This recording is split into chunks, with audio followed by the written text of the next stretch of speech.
tapping away in the background. There's a bit of drama in the audiology world, as there always is. I'll probably explain in a different post. But you can see that's the eardrum. You can see the long press of the incus. See the ear canal is a bit bumpy there. I'm just going to separate this bit of sticky skin.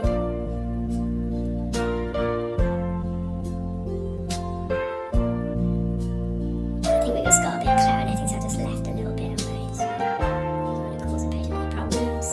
See, it's not as red, the ear canal.